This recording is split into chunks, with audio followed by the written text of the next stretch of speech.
আজ আমি চলে এসেছি আমের একটি দুর্দান্ত রেসিপি নিয়ে, যেটা খুব কম সময়েই আপনারা বাড়িতে বানিয়ে নিতে পারবেন। সকল বন্ধুকে জানাই কেয়ার রেসিপি বক্সে স্বাগত, আর রেসিপিটি লাস্ট পর্যন্ত দেখার জন্য অনুরোধ রইল। এখানে দুটো আম নিয়ে নিয়েছি। আমগুলো দারুণ কিন্তু পাকা আর খুব মিষ্টি। চলুন আমগুলোকে খুব ভালো করে ছোট ছোট করে কেটে ফেলি। এই দেখুন বন্ধুরা, এরকম ছোট ছোট সাইজ করে আমগুলো কেটে নিয়েছি। এবারে চলুন এগুলোকে আমি মিক্সিতে দিয়ে পেস্ট করব।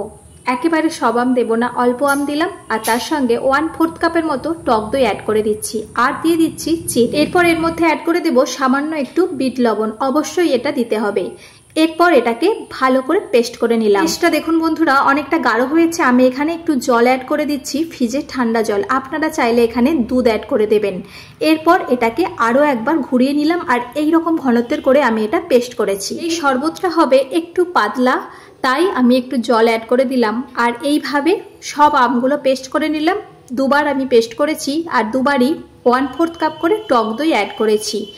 এরপর এটাকে ভালো করে একটু গুলিয়ে নিচ্ছি। আমার শরবত কিন্তু একদম রেডি হয়ে গেছে। আর চলুন এটা আমি সার্ভ করে দিই। প্রথমে দুটো গ্লাস নিয়ে নিয়েছি, আর দিয়ে দিলাম বরফের টুকরো। এরপর দিয়ে দেব কিছু আমের কুচি। আমি আমের কুচি কিছু আগে থেকে সরিয়ে রেখেছিলাম। তারপর শরবতটা দিয়ে দেব। কি বন্ধুরা, এই শরবতটা খুব সহজেই তৈরি হয়ে গেল না? এটা কিন্তু যে কোনো সময় বাড়িতে কেউ এলে ঝটপটি বানিয়ে দিতে পারবেন। এরপর আমি এটাকে একটু গুলিয়ে নেব, আর ওপর থেকে আমি দিয়ে দেব কিছু আমন্ডের কুচি, আর দিয়ে দেব কিছু পেস্তা কুচি। এরপর এটা ঠান্ডা ঠান্ডা সার্ভ করে দেব। তাহলে বন্ধুরা ভিডিওটি কেমন লাগলো তা কিন্তু অবশ্যই কমেন্ট করে জানাবেন।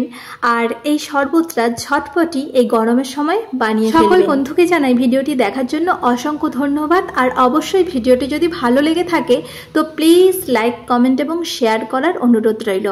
সকলে ভালো থাকবেন, সুস্থ থাকবেন। আজ এই পর্যন্ত, আবার ফিরে আসবো অন্য কোনো এক রেসিপি নিয়ে।